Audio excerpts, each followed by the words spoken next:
Assalamualaikum warahmatullahi wabarakatuh.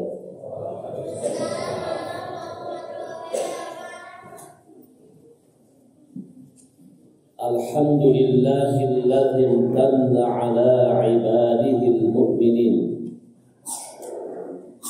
bibi'tsatir rasulis shadiqil amin فأخرجهم به من الظلمات الجهل والكفر إلى نور العلم واليقين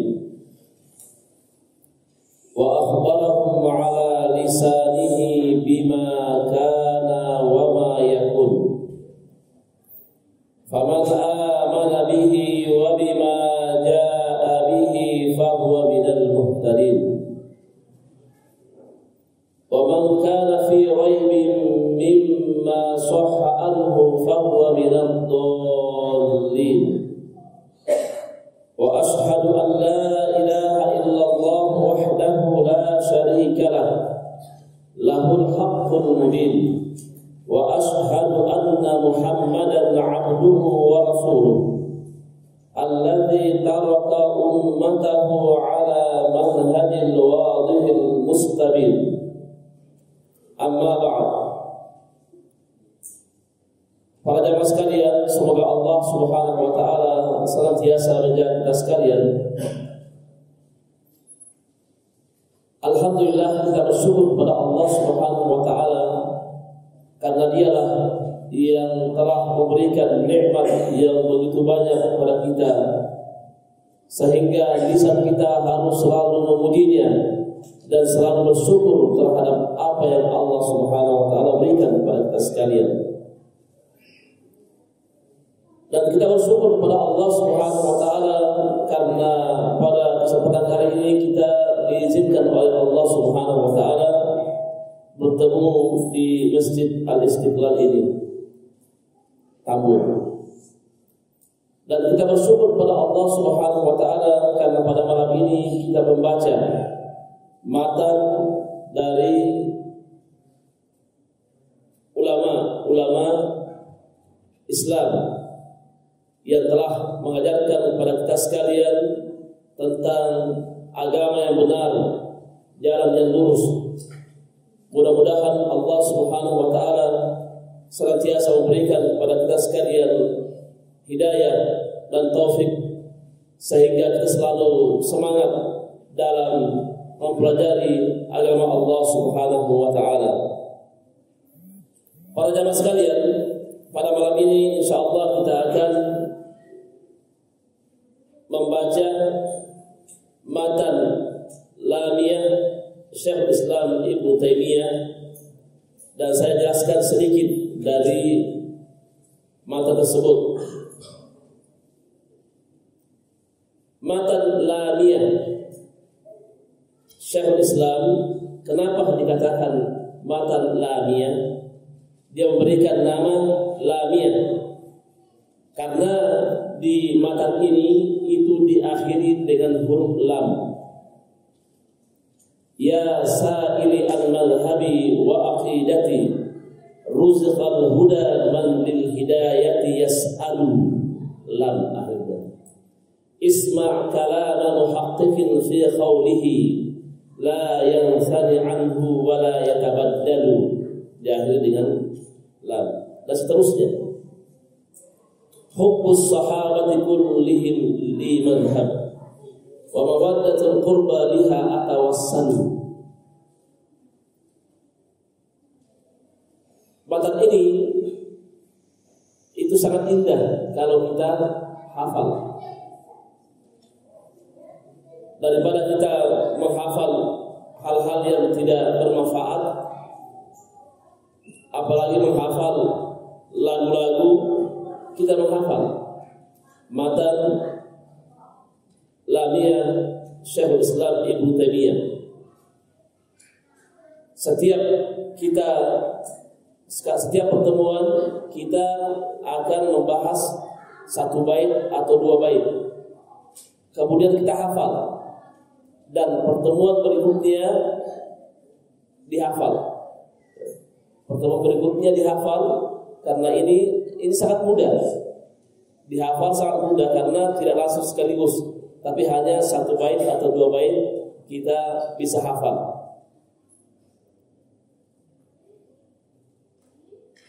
Ini dikarang oleh Syekhul Islam Ibnu Taimiyah.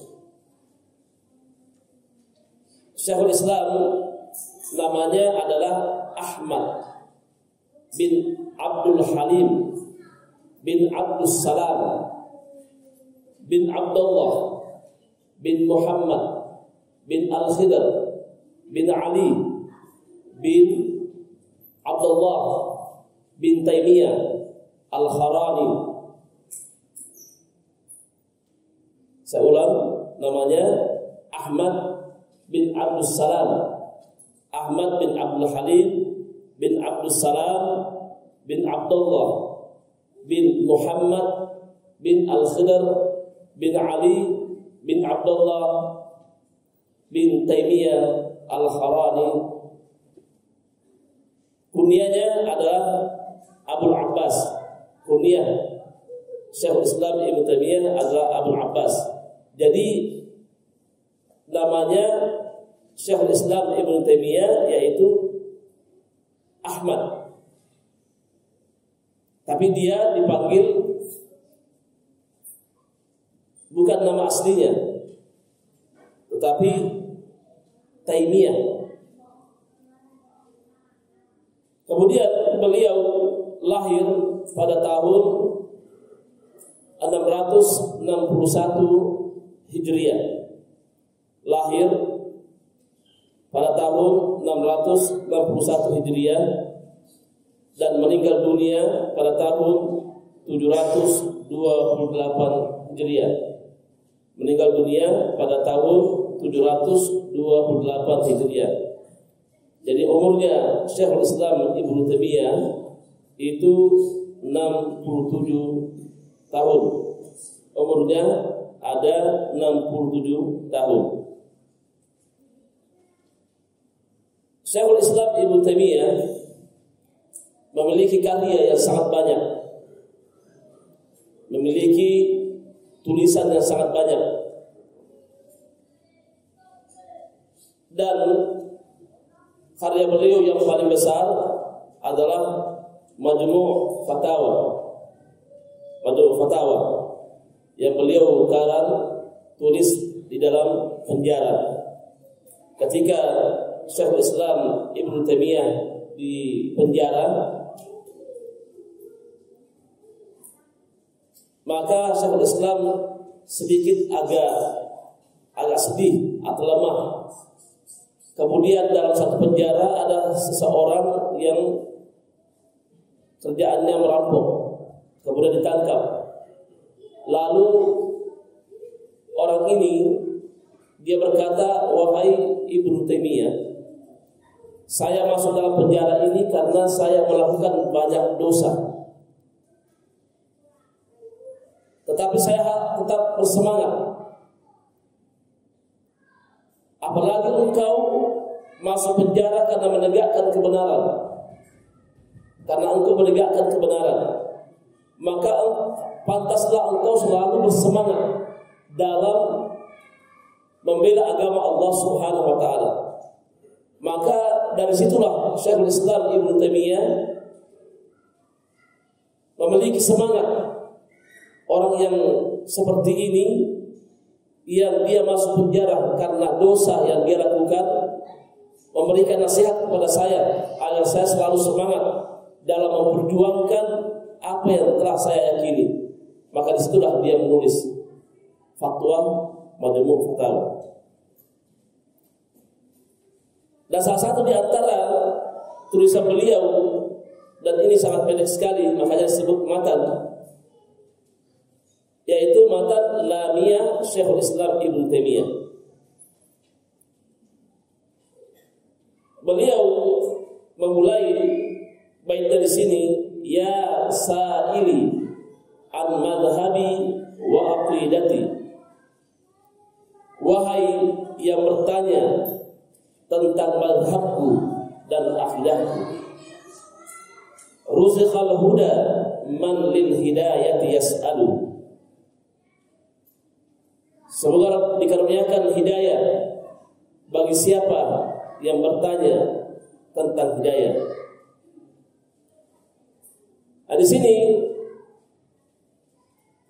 ada yang bertanya tentang apa mazhabnya Syekhul Islam Ibnu Taimiyah dan apa akidahnya Syekhul Islam Ibnu Taimiyah, sehingga beliau membuat bait ini. Di situ nanti akan disebutkan tentang akidah Syekhul Islam Ibnu Taimiyah, yang mana dimulai menyebutkan tentang akidahnya adalah hubbus sahabati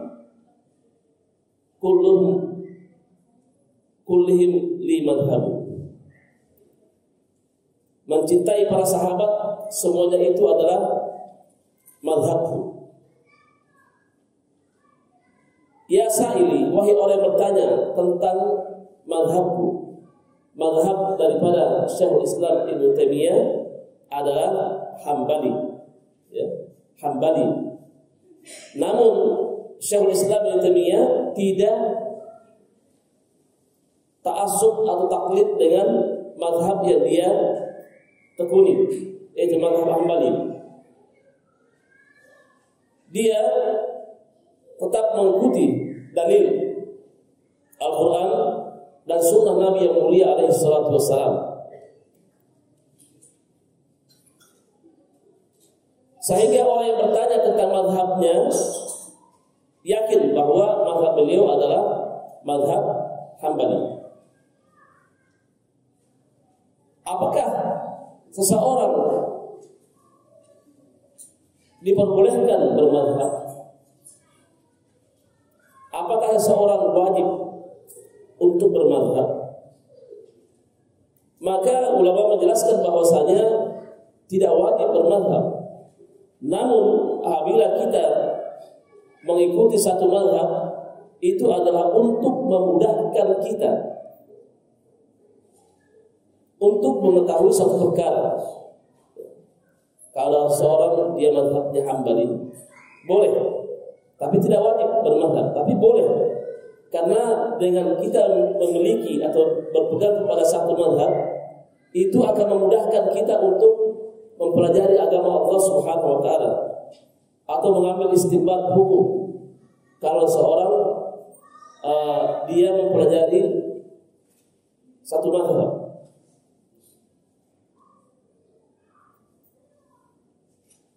namun tidak menjadi wajib, saya harus menjadi mazhab Hambali. Tidak wajib, tapi boleh untuk mengambil mazhab satu mazhab untuk mengetahui tentang pengambilan dalil atau istinbat dalil dari para ulama. Karena seorang apabila dia mengambil mazhab, itu memudahkan baginya, terutama para penuntut ilmu ketika dia ingin belajar tentang masalah fikih, maka itu memudahkan baginya untuk mempelajari tentang fikih tersebut apabila dia mengetahui tentang mazhab yang dia tekuni. Kemudian masalah mazhab ini, ketika seorang sudah masuk ke satu mazhab, maka tidak boleh ta'assub. Ya, ini yang diperingatkan oleh para ulama, tidak boleh ta'assub.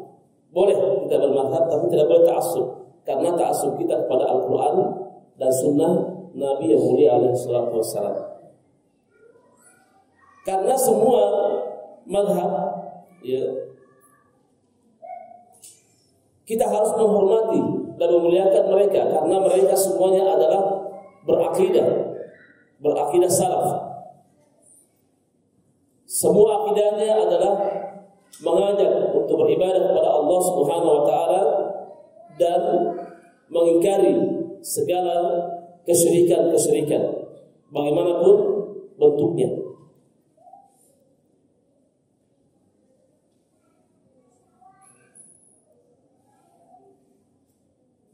Berbeda dengan pada zaman sekarang ini. Kalau para ulama, semua ulama bermazhab, ya. Semua ulama-ulama itu bermadzhab. Salah satu di antaranya adalah Syekh Al-Utsaimin dan syekh lainnya itu bermadzhab Hambali. Namun beliau tidak ta'assub dengan Hambali. Kemudian wa aqidati, dan akidahku. Orang yang bertanya, wahai orang yang bertanya tentang akidahku, maka akidah Syekhul Islam Ibnu Taimiyah adalah akidah salaf. Sebagaimana ulama-ulama sebelumnya adalah bermadhab salaf, kembali kepada Al-Quran dan Sunnah ala fahmi salaful ummah. Akidahnya Syekhul Islam Ibnu Taimiyah adalah akidah salaf. Akidah ini artinya adalah ikatan. Ya. Akidah artinya adalah ikatan. Ar-Rabb, ikatan. Seseorang apabila diikat oleh sesuatu, maka itulah akidahnya. Seseorang apabila dia punya keyakinan bahwa malam Jumat adalah malam yang sangat angker, maka itulah akidahnya. Karena hatinya diikat dengan malam Jumat itu adalah malam yang angker. Itulah akidahnya, itulah pemahamannya, itulah keyakinannya. Dia diikat. Oleh karena itu, akidah kita adalah diikat dengan Al-Quran dan Sunnah menurut pemahaman para salaf, para ulama salaf dari kalangan tabi'in, tabi'un dan juga kalangan para sahabat Nabi sallallahu alaihi wasallam. Sehingga orang yang bertanya ini pun mengakui dan memahami tentang akidah Syekhul Islam Ibnu Taimiyah. Kemudian Syekhul Islam berkata, "Rizqal huda." Semoga dikaruniai petunjuk man lil hidayah yas'alu, bagi siapa yang bertanya tentang hidayah, tentang petunjuk. Kemudian sebelum kita masuk di sana, jadi akidah itu adalah ikatan menurut bahasa. Kemudian istilah adalah al-imanul jazim la yatatarraq ilaihi syak, keimanan yang mantap yang tidak dihinggapi oleh keraguan. Jadi seorang apabila dia sudah memiliki akidah yang benar, maka dia tidak dihinggapi oleh keraguan, dia tidak ragu terhadap akidah yang dia pahami. Kita memiliki akidah salaf, kita yakin, tidak boleh kita ragu bahwa akidah ini adalah akidah yang benar, akidah yang berdiri di atasnya para ulama. Jadi tidak boleh kita ragu dengan akidah ini. Kita diikat hati kita dengan akidah salaf. Kemudian rezeki itu banyak. Ada rezeki berupa harta, rezeki berupa kesehatan, rezeki berupa kekuatan,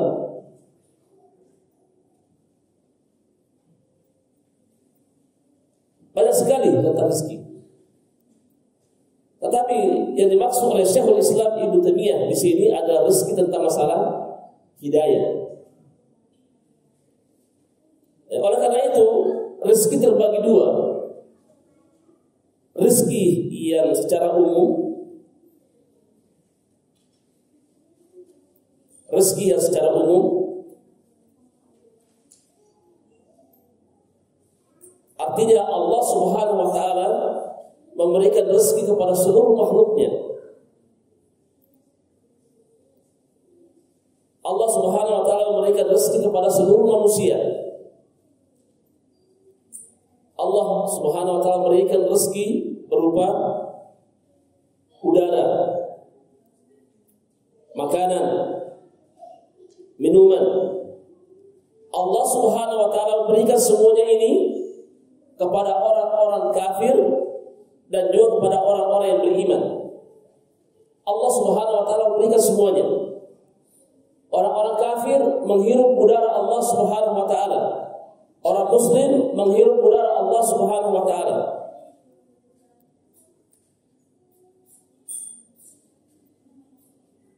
Dan juga rezeki diberikan kepada seluruh hewan, binatang, burung diberikan oleh Allah Subhanahu wa taala. Sebagaimana Allah Subhanahu wa taala berfirman di surah Hud ayat 6, "Wa ma min dabbatin fil ardi illa 'ala Allahi rizquha."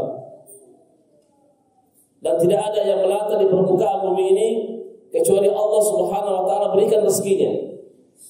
Semua yang hidup Allah berikan rezekinya. Mulai dari makhluk yang paling kecil sampai makhluk yang paling besar, itu diberikan rezekinya oleh Allah Subhanahu wa taala. Mulai dari semut yang paling kecil sampai dengan semut yang paling besar, makhluk yang paling kecil sampai makhluk yang paling besar, itu diberikan rezeki oleh Allah Subhanahu wa taala. Allah memberikan rezeki secara umum. Dia orang yang paling rajin ke masjid, Allah berikan rezeki. Orang yang paling benci dengan masjid, Allah berikan rezeki. Orang yang senantiasa berusaha mendekatkan diri kepada Allah, Allah berikan rezeki. Orang yang senantiasa berusaha untuk menjauh dari Allah, lari dari Allah, Allah berikan rezeki. Allah Subhanahu wa taala yang mengatur rezeki hamba-hambanya.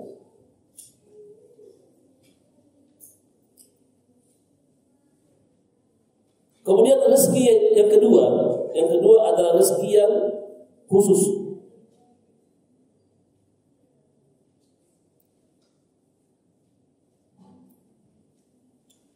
Rezeki yang khusus ini hanya diberikan kepada orang-orang yang beriman dan tidak diberikan kepada orang-orang kafir. Rezeki yang khusus ini hanya diberikan kepada orang-orang yang beriman.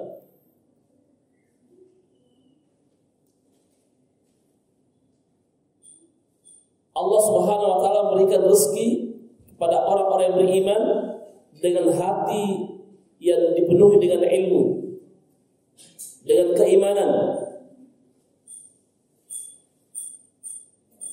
Diberikan rezeki oleh Allah Subhanahu wa taala dengan rezeki yang halal.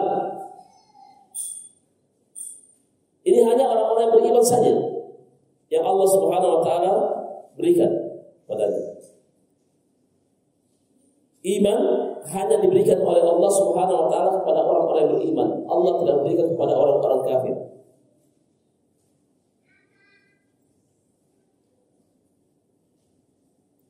Hidayah hanya Allah Subhanahu wa taala memberikan kepada orang-orang yang beriman. Siapa yang Allah Subhanahu wa taala inginkan dia agar dia beriman, Allah berikan. Oleh sebab itu, kita harus senantiasa meminta rezeki kepada Allah Subhanahu wa taala berupa rezeki hidayah. Kita sering meminta rezeki. Ya Allah, berikan aku rezeki. Ya Razzaq. Kita mohon kepada Allah, Ya Razzaq. Di antara nama-nama Allah Subhanahu wa taala adalah Ar-Razzaq, Ya Razzaq. Berikanlah aku rezeki. Urzuqni. Berikanlah aku rezeki. Kita mohon kepada Allah Subhanahu wa taala. Manusia pada zaman sekarang ini banyak sekali ketika dia berdoa selalu mohon kepada Allah, Ya Allah, berikanlah aku rezeki. Mudahkanlah jalan rezekiku ya Allah. Berikanlah aku rezeki yang banyak. Meminta kepada Allah Subhanahu wa taala. Selalu meminta kepada Allah Subhanahu wa taala. Meminta rezeki kepada Allah itu adalah sesuatu yang boleh. Tidak terlarang meminta rezeki kepada Allah. Namun ada permintaan rezeki yang paling bagus, yaitu meminta rezeki tentang hidayah. Minta kepada Allah Subhanahu wa taala agar Allah Subhanahu wa taala menetapkan hidayah kepada kita sekalian. Rezeki hidayah. Karena inilah yang bisa menyelamatkan kita dunia dan akhirat. Minta hidayah kepada Allah.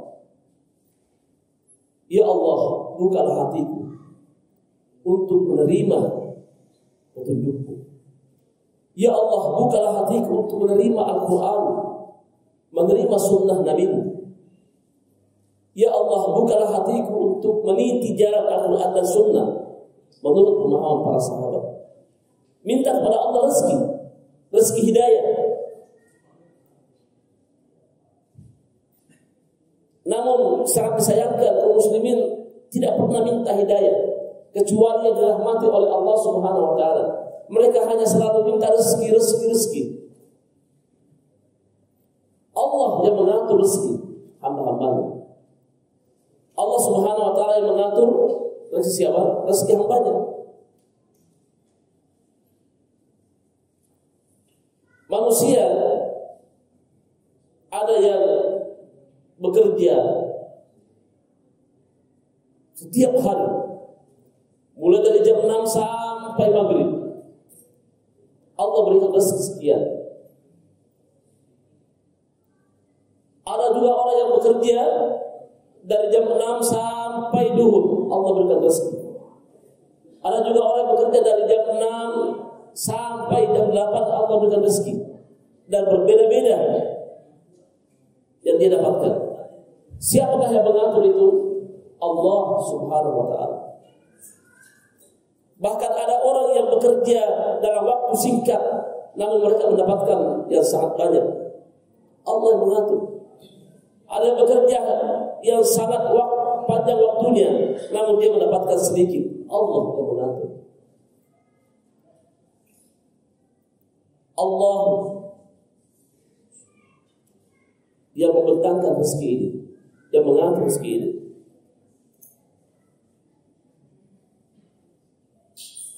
Oleh karena itu, jangan takut dengan rezeki, kekurangan rezeki. Allah yang mengatur. Apalagi orang-orang yang beriman, orang-orang yang rajin sholat, jangan takut rezekinya, tentang rezeki. Allah yang mengatur. Kalau kita sudah yakin bahwa Allah yang mengatur rezeki ini, maka hati kita menjadi qanaah, merasa puas dengan pembagian Allah Subhanahu wa taala terhadap kita. Kita selalu bersyukur kepada Allah Subhanahu wa taala atas nikmat yang Allah Subhanahu wa taala berikan kepada kita. Kebahagiaan bukan pada harta.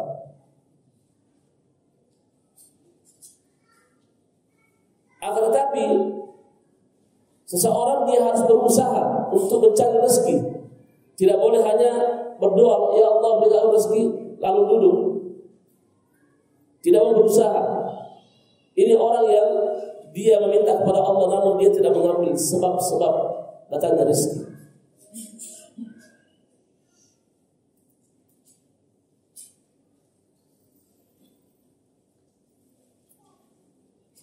Berapa banyak manusia diberikan rezeki oleh Allah Subhanahu wa taala, namun mereka berkeluh kesah.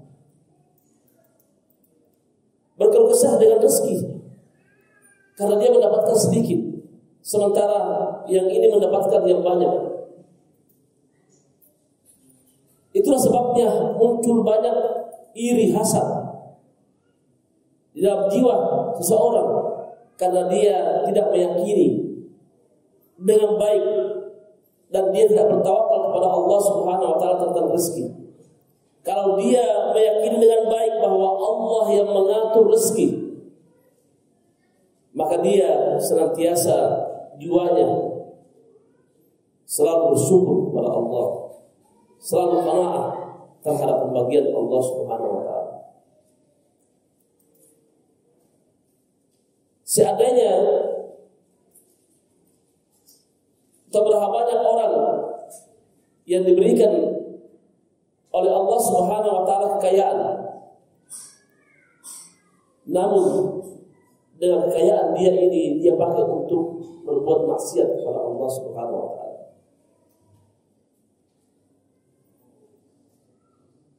Allah Subhanahu wa taala memberikan dia rezeki yang banyak, namun dia melampaui batas.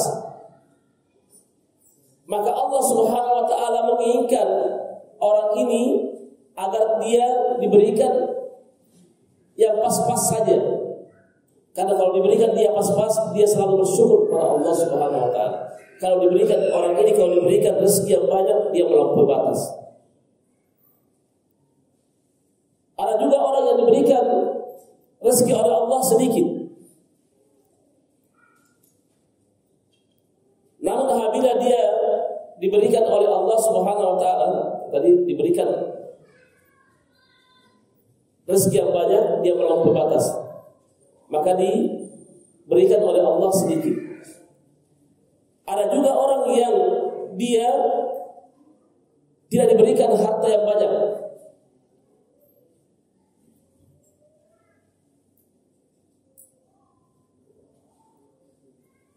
dia diberikan harta yang banyak oleh Allah Subhanahu wa taala, karena Allah tahu kalau dia diberikan rezeki yang sedikit, dia melampaui batas.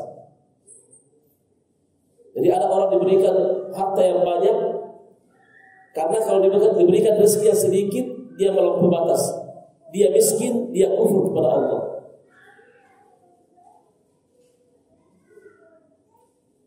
Dan oleh sebab itu kita mengetahui bahwa rezeki ini diatur oleh Allah Subhanahu wa taala. Rezeki diatur oleh Allah Subhanahu wa taala. Namun sekali lagi, mintalah rezeki kepada Allah, hidayah. Inilah yang paling modal utama. Ini adalah modal utama kalau kita diberikan hidayah oleh Allah Subhanahu wa taala. Berapa banyak saudara-saudara kita yang dia tidak mengenal Islam. Dia beragama Islam tapi tidak kenal Islam. Kenapa tidak ada hidayah? Allah Subhanahu wa taala tidak berikan kepadanya rezeki hidayah. Kalau Allah berikan rezeki hidayah, maka dia orang ini akan berusaha untuk ingin memahami agamanya, ingin mengetahui tentang agama yang dia anut. Sebagaimana Salman Al-Farisi yang dia berusaha untuk mencari kebenaran, dia berjalan dari Iran menuju ke Syam menuju ke Irak, dari Irak menuju ke Turki menuju ke Eropa menuju ke Madinah, hanya mencari hidayah, mencari kebenaran. Kenapa Salman Al-Farisi berjalan dari berbagai negara, melintasi negara? Karena Allah berikan hidayah kepadanya. Tetapi seorang apabila tidak diberikan hidayah oleh Allah Subhanahu wa taala, maka sekalipun kebenaran ada di samping rumah mereka, mereka tidak akan jalan menuju kepada kebenaran itu. Kenapa? Karena hidayah itu di tangan Allah Subhanahu wa taala. Hidayah di tangan Allah Subhanahu wa taala. Oleh karena itu para jamaah sekalian, selalu berdoa kepada Allah. Hendaklah kita mengangkat kedua tangan kita di hadapan Allah Subhanahu wa taala, minta hidayah. Allahumma inni as'alukal huda. Ya Allah, sungguhnya aku minta kepadamu hidayah. Minta kepada Allah hidayah. Di samping kita minta rezeki, minta hidayah kepada Allah Subhanahu wa taala. Kalau hati kita ini susah, terkadang susah menerima agama Allah, susah menerima kebenaran, minta kepada Allah. Karena Allah yang berikan hidayah kepada manusia. Manusia tidak bisa memilih hidayah, dan hidayah tidak ada dijual di supermarket. Hidayah tidak ada dijual di mall. Tidak ada. Hidayah itu mahal. Tidak semua orang mendapatkan hidayah. Orang Islam atau manusia di permukaan bumi ini sangat banyak sekali. Tapi antara Islam dengan kafir lebih banyak daripada Islam. Ketika seorang beragama Islam, yang lebih banyak yang meninggalkan agamanya daripada yang melaksanakan agamanya. Hidayah. Orang Islam yang melaksanakan agamanya, yang benar-benar ingin kepada Al-Quran dan Sunnah ala fahmi salaful ummah, itu sangat sedikit dibandingkan dengan yang beragama saja. Hidayah. Kenapa terjadi hal ini? Karena hidayah. Maka mintalah rezeki hidayah. Dan banyak sekali sebab-sebab datangnya hidayah. Sebagaimana sebab-sebab datangnya rezeki. Yang pertama, sebab-sebab datangnya rezeki. Apa yang bisa membuat rezeki itu datang kepada kita dan diberkahi oleh Allah Subhanahu wa taala. Rezeki yang kita dapatkan diberkahi oleh Allah Subhanahu wa taala. Yang pertama,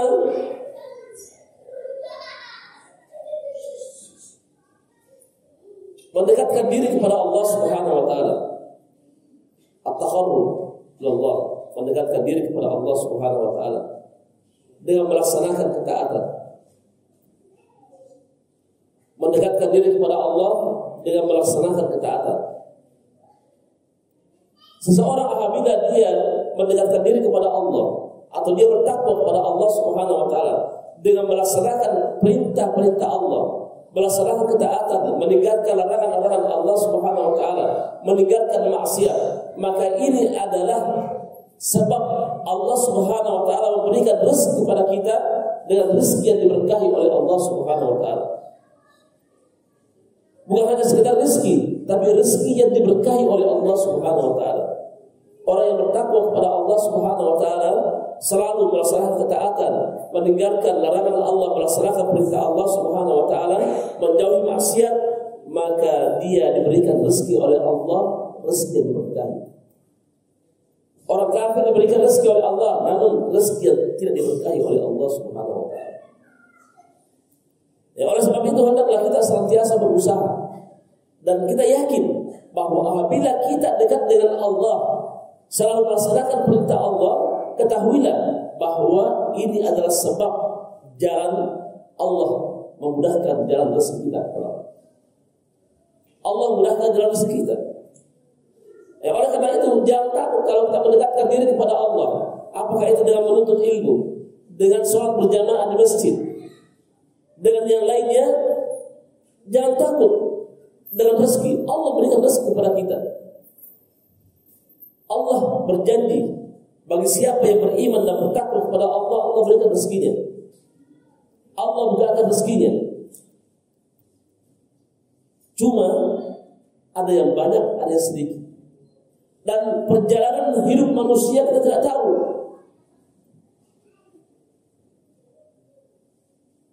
Tidak tahu kita tentang perjalanan hidup kita ini. Kita nanti ini orang yang kaya raya atau yang biasa-biasa saja. Berapa banyak saudara-saudara kita lihat dari awal dia sedikit-sedikit, namun di masa yang akan datang dia adalah orang yang kaya raya. Allah bukakan pintu rezeki baginya karena keimanan dan ketaatan dia kepada Allah Subhanahu wa taala, sehingga harta yang dia miliki ini karena dia kaya, dia menjadi pengusaha, maka dia rezeki ini dia jadikan untuk beribadah kepada Allah Subhanahu wa taala.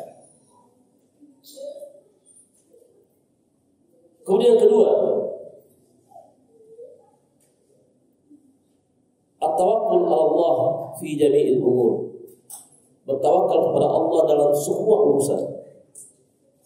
Bertawakal kepada Allah dalam semua urusan.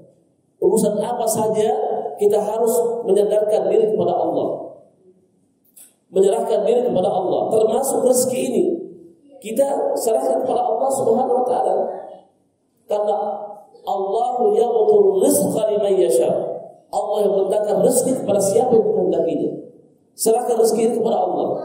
Minta rezeki kepada Allah, berusaha. Ini namanya tawakal. Bertawakal kepada Allah Subhanahu wa taala dengan mengambil sebab-sebab syar'i. Bertawakal kepada Allah. Orang yang sudah bertawakal kepada Allah selalu menyerahkan urusan rezekinya kepada Allah. Allah Allah mudahkan dalam rezekinya dan diberkahi oleh Allah Subhanahu wa taala. Kemudian yang ketiga, al-istighfar 'anil ma'asi wa dzunub wa taubatu as-shadiqah. Memohon ampun kepada Allah Subhanahu wa taala dari maksiat dan bertobat dengan taubat nasuha, bertobat yang benar.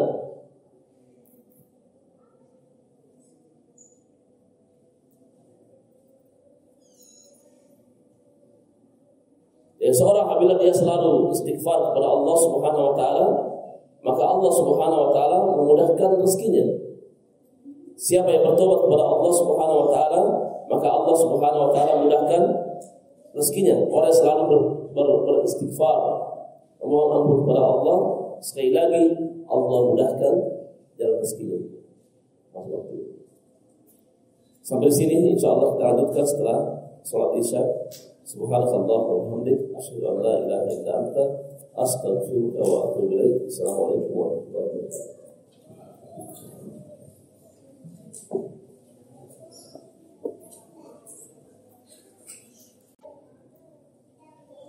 Yang ketiga, Assalamualaikum warahmatullahi wabarakatuh. Alhamdulillah, wassalatu wassalamu ala Rasulillah wa ala alihi wa ashabihi wa man tabi'ahum bi ihsan ila yaumil wa ba'd. Para jamaah sekalian, kita melanjutkan pembahasan kita sebab-sebab datangnya rezeki. Yang ketiga, permintaan kepada Allah Subhanahu wa taala. Karena seorang apabila dia selalu istighfar, maka dia akan diberikan rezeki oleh Allah Subhanahu wa taala. Pernah ada seorang bertanya kepada Hasan al-Basri. Di Hasan al-Basri dia sedang mengajar, kemudian setelah selesai mengajar soal jawab, maka ada seorang bertanya, wahai Aba Sa'id, ini adalah kunyah daripada Hasan al-Basri.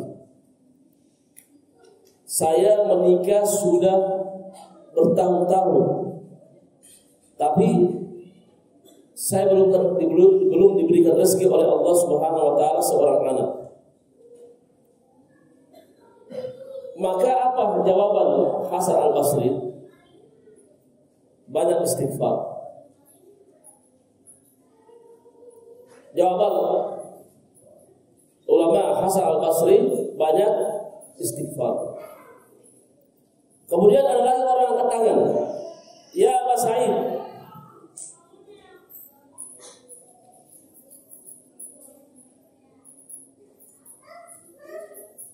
dia mengadu tentang rezekinya sedikit. Sahabat saya, tetangga saya rezekinya banyak, rezeki saya sedikit. Maka apa jawaban Hasan al-Basri? Istighfar. Suruh istighfar. Kemudian ada lagi orang bertanya, wahai Syekh atau Hasan al-Basri, tubuh saya lemah. Saya merasakan dalam tubuh saya sangat lemah. Maka apa jawaban dari ulama ini, yaitu Hasan al-Basri? Istighfar. Banyak istighfar. Maka setelah itu muridnya Hasan al-Basri datang kepada beliau bertanya, wahai guru, kenapa ketika orang yang bertanya yang pertama, dia sudah lama menikah tapi dia belum dapat anak, engkau suruh istighfar. Kemudian orang yang kedua bertanya, dia merasakan rezekinya sangat sedikit, engkau suruh istighfar. Kemudian ada yang ketiga, dia merasakan tubuhnya lemah, maka engkau suruh istighfar. Kenapa ya Syekh? Selalu disuruh istighfar. Maka jawaban Hasan al-Basri, bukankah Allah Subhanahu wa taala berfirman di surah Nuh ayat 10 sampai 12, "Fa qultu astaghfiru rabbakum innahu kana ghaffara yursilis samaa'a 'alaikum midrara wa yumdidukum bi amwalin wa banin wa yaj'al lakum jannati wa yaj'al lakum anhara."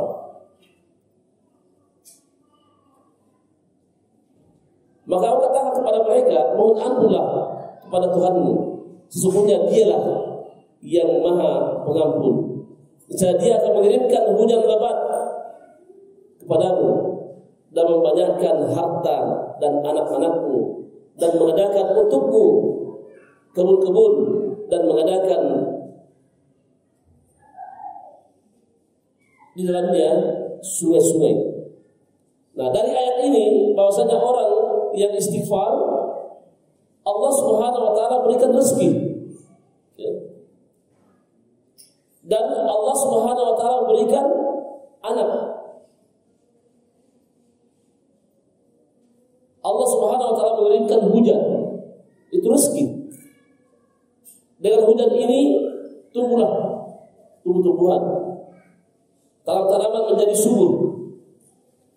Dan dengan istighfar Allah berikan anak.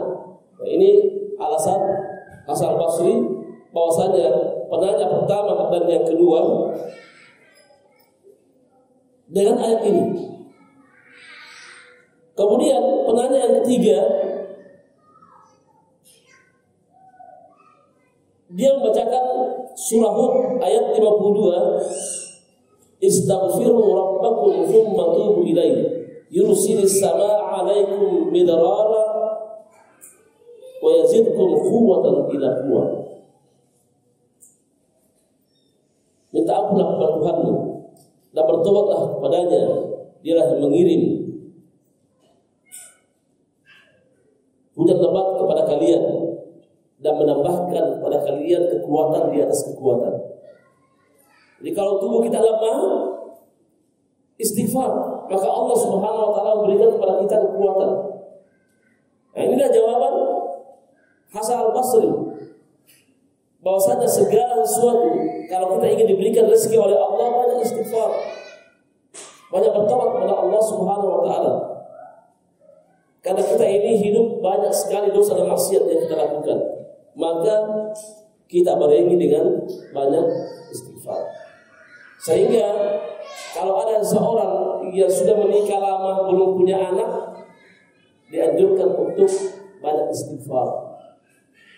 Dianjurkan banyak istighfar. Mudah-mudahan dengan istighfar yang selalu dia ucapkan ini, dengan hati yang shadiq, dengan hati yang benar, maka Allah Subhanahu wa taala akan memberikan dia anak.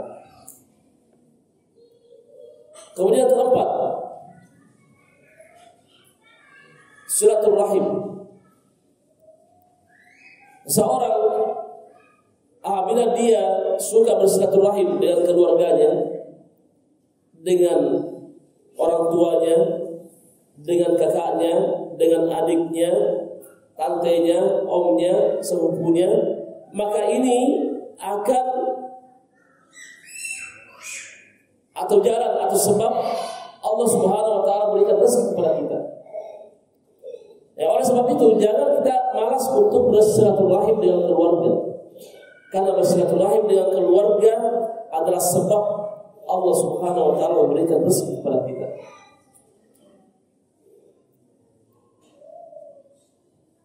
Kemudian yang kelima,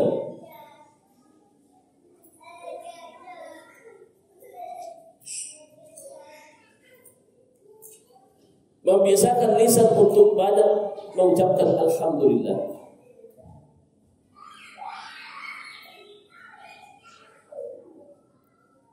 Membiasakan lisan untuk selalu banyak mengucapkan alhamdulillah dan syukur kepada Allah terhadap nikmatnya, dan bersyukur kepada Allah terhadap nikmat-nikmatnya. Di lisan kita ini harus selalu banyak mengucapkan alhamdulillah. Apa saja yang kita dapatkan, kita mengatakan alhamdulillah. Ada orang memberikan kepada kita hadiah, alhamdulillah. Ada orang memberikan kita sesuatu, alhamdulillah. Seandainya sesuatu yang dia berikan kepada kita ini ada sama kita juga, maka kita berkata alhamdulillah. Jangan kita berkata, wah, saya juga ada di rumah kayak begini. Gak usah, jangan. Ucapkan dulu alhamdulillah. Diterima. Dan nanti kalau di rumah juga ada, kita juga bisa berikan hadiah ini kepada orang lain. Tetapi yang pertama kali adalah ucapkan alhamdulillah.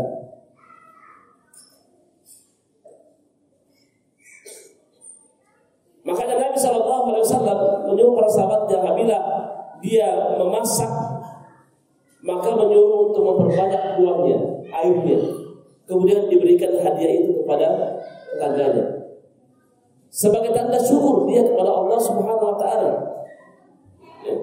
Dan kalau diberikan kita hadiah sesama tetangga kita, kuah, daging, maka bersyukur kepada Allah, alhamdulillah.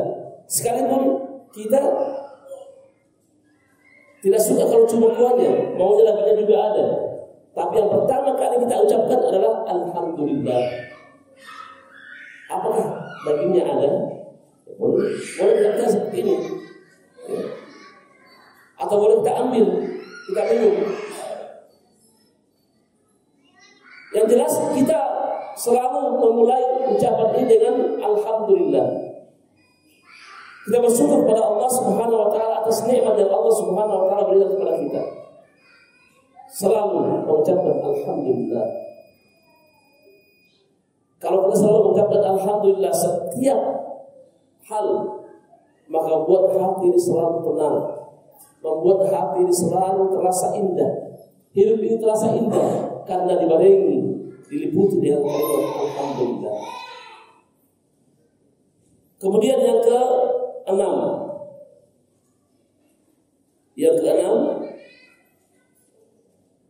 bersedekah. Karena orang yang bersedekah itu dimudahkan rezekinya oleh Allah Subhanahu wa taala. Bukan berarti kita harus bersedekah harus banyak, tidak. Bersedekah apa saja, Allah mudahkan jalan rezeki kita. Jangan kita pelit. Kita memberikan sumbangan permen kepada orang, ini sedekah. Ini adalah jalan-jalan Allah berikan rezeki kepada kita. Kita berikan apa yang mudah bagi kita. Allah mudahkan rezeki kita. Allah memudahkan jalan rezeki kita. Dan ini adalah sebab Allah berikan rezeki kepada kita. Bersedekah. Karena banyak orang, saya tidak bisa bersedekah, saya kurang. Allah tidak berkata kamu harus bersedekah banyak. Tidak. Bersedekah besar atau kecil, bersedekah ini adalah jalan kita bisa diberikan rezeki oleh Allah Subhanahu wa taala. Kemudian ketujuh, doa, berdoa. Banyak berdoa kepada Allah Subhanahu wa taala agar Allah Subhanahu wa taala memudahkan jalan rezeki kita. Banyak berdoa kepada Allah Subhanahu wa taala. Karena dengan doa inilah yang bisa membuka pintu-pintu rezeki. Apalagi kita berdoa dengan dimulai dengan nama-nama Allah Subhanahu wa taala, Ya Razzaq, wahai Maha pemberi rezeki, yaitu Allah Subhanahu wa taala, urzuqni, karilha aku, berikanlah aku rezeki. Kita memohon kepada Allah Subhanahu wa taala, berdoa kepada Allah Subhanahu wa taala. Kita mengakui bahwa rezeki itu datang dari Allah. Maka ya Allah, aku adalah hamba-Mu yang lemah. Ya Allah, aku adalah hamba-Mu yang lemah, mudahkanlah jalan rezekiku.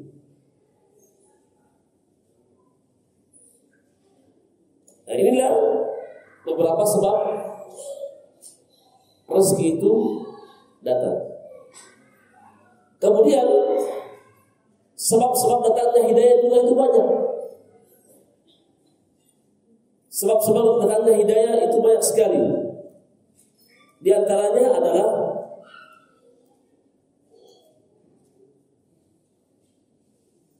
kita banyak berdoa kepada Allah. Yang pertama berdoa kepada Allah Subhanahu wa taala, minta hidayah kepada Allah Subhanahu wa taala. Ya Allah, berikanlah aku hidayah. Minta kepada Allah. Karena yang memberikan hidayah hanya Allah. Yang memberikan hidayah hanya Allah Subhanahu wa taala. Tidak ada makhluk yang berserikat berkongsi dengan Allah Subhanahu wa taala dalam hal memberikan rezeki. Tidak ada. Hanya Allah satu-satunya yang memberikan hidayah. Maka mintalah hidayah kepada Allah Subhanahu wa taala. Ya, oleh sebab itu kita selalu meminta hidayah kepada Allah setiap saat kita melaksanakan sholat. Ketika membaca surah Al-Fatihah, ihdinas siratal mustaqim. Ya Allah, tunjukilah aku ke jalan yang lurus. Selalu kita minta kepada Allah. 5 kali sehari semalam kita minta kepada Allah.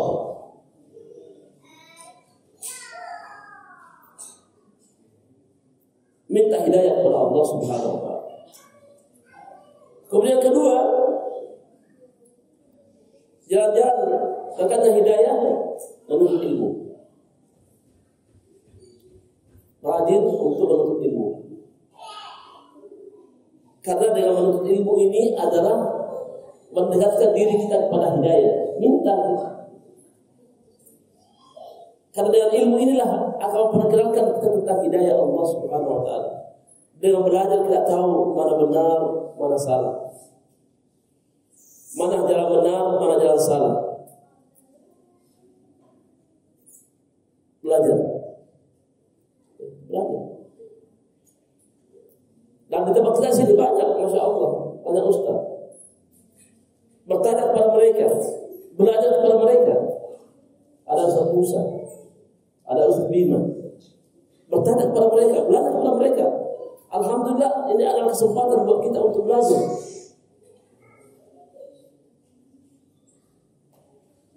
Karena dengan belajar kita akan tahu jalan-jalan hidayah.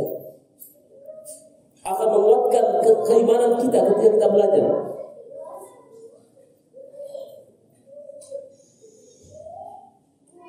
Dan masih banyak lagi tentang sebab-sebab kita bisa mendapatkan hidayah dari Allah Subhanahu wa taala.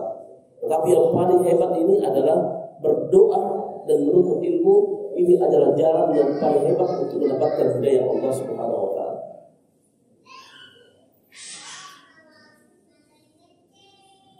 Sampai di sini pelajaran kita sudah pelajari 1 bait dan dihafal. Pada pertemuan berikutnya saya tanya ya, tentang bait ini. Ya sa'ili al-madhhabi wa aqidati ruzqal huda man lil hidayati yas'al. Itu baik.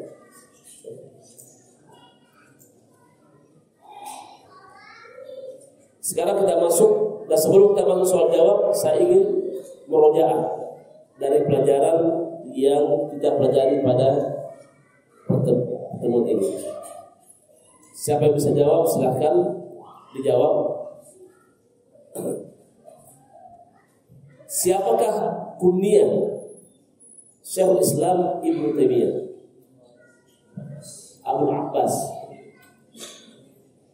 Siapa yang bisa menyebutkan nama lengkapnya Syekhul Islam Ibnu Taimiyah?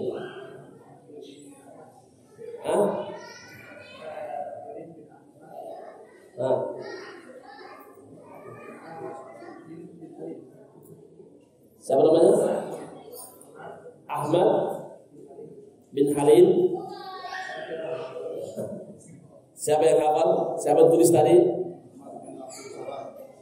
Siapa? Ahmad bin Abdul Salam.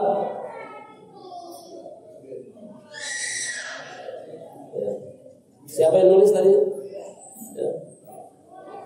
Ahmad bin Abdul Halim bin Abdul Salam bin Abdullah bin Muhammad bin Al-Khidr bin Ali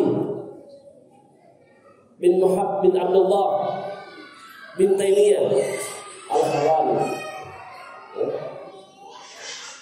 Namanya adalah Ahmad.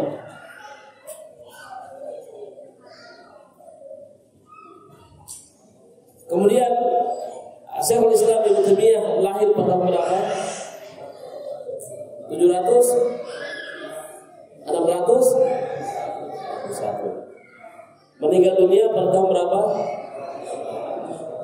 708. Berapa umurnya?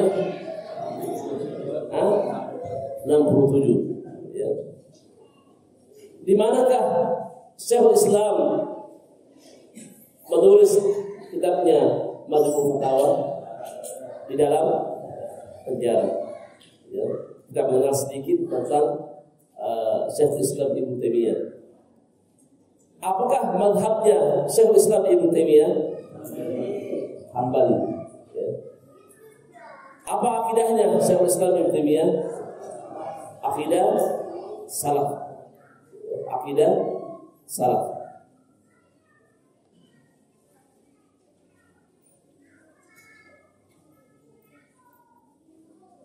Meminta rezeki kepada Allah Subhanahu wa taala itu sangat indah sekali. Namun ada rezeki yang paling penting, apa itu? Rezeki hidayah. Minta rezeki hidayah. Sebab-sebab datangnya rezeki ada berapa? Ada 7. Siapa bisa menyebutkan? Menulis. Siapa menulis? 1, 2,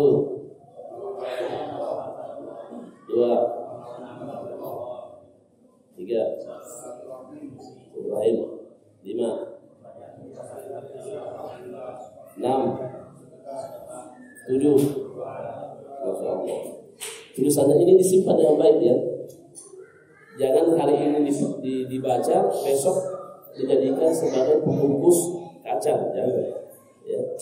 Ilmu itu sangat berharga. Ilmu itu sangat berharga. Maka ditulis, karena nanti kita belajar ini itu selalu menulis. Ya. Biar nanti kita paham satu perkataan Syekhul Islam Ibnu Taimiyah dari satu bait ke bait yang lain.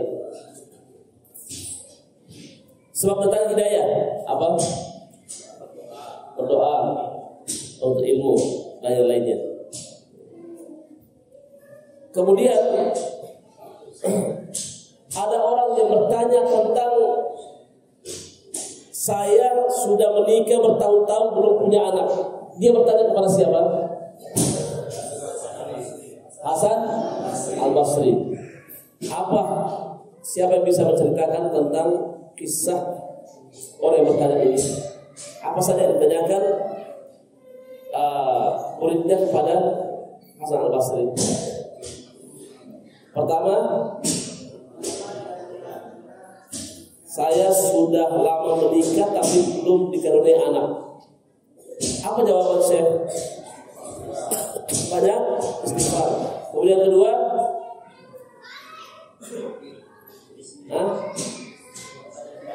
kenapa rezekiku ini sedikit?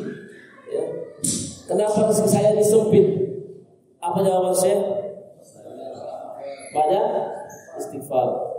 Kemudian ketiga bertanya apa? Tubuh yang lemah, kelemahan yang dirasakan dalam tubuhnya. Maka Syekh menjawab apa? Banyak istighfar. Kemudian muridnya bertanya apa? Muridnya bertanya kepada Hasan Al-Basri, apa? Kenapa engkau setiap orang yang bertanya memberikan jawaban istighfar? Apa jawaban? Tentang masalah apa itu? Pertanyaan pertama dan kedua tentang masalah anak dan rezeki. Kemudian masalah lemahnya tubuh ini dia berikan jawaban surah Hud ayat 52. Masya Allah. Ya. Ini baru ilmu. Ya. Tulis. Ikatlah ilmu itu dengan tulisan. Ya. Khairul ilma bil kitab. Ikatlah ilmu itu dengan tulisan. Kalau ada yang bertanya, dipersilakan.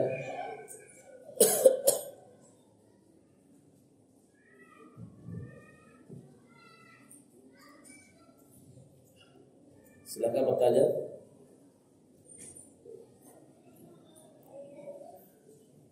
yang hadir di sini pada pertemuan berikutnya hadir, selalu hadir ini sampai selesai kitab atau matan Lamiyah Syekh Islam Ibnu Taimiyah. Karena kita nanti ingin melihat apa sih akidahnya Syekh Islam Ibnu Taimiyah.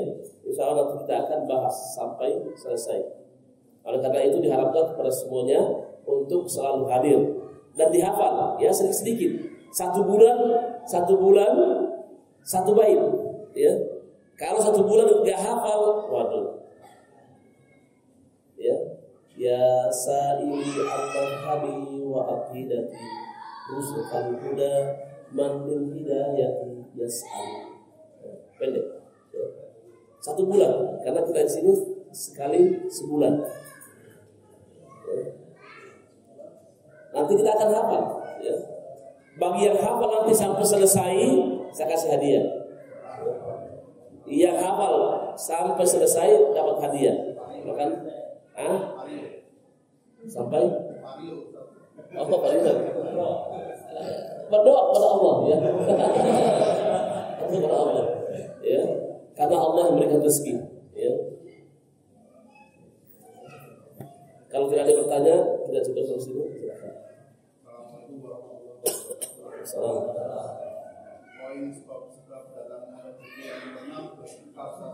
Apa? Sedekah. Keutamaan sedekah itu kepada siapa atau kemana? Yang utama itu ke siapa atau kemana? Dan apakah kalau kita memberikan sebagian harta kita kepada orang tua kita itu termasuk sedekah? Iya, jadi memberikan sedekah itu secara umum siapa saja, ya, kaya miskin. Tetapi yang lebih utama adalah yang membutuhkan. Yang lebih utama adalah membutuhkan. Kalau memberikan sesuatu kepada orang tua kita termasuk sedekah. Ya, kita memberikan kepada kedua orang tua. Dia adalah orang yang paling dekat dengan kita.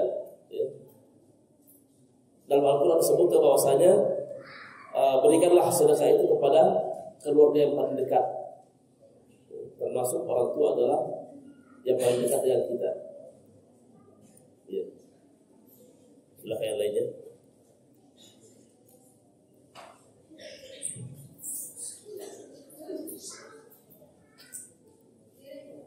Sampai sini. Subhanallah wa bihamdik, asyhadu an la ilaha illa anta, astaghfiruka wa atubu ilaik. Assalamualaikum warahmatullahi wabarakatuh.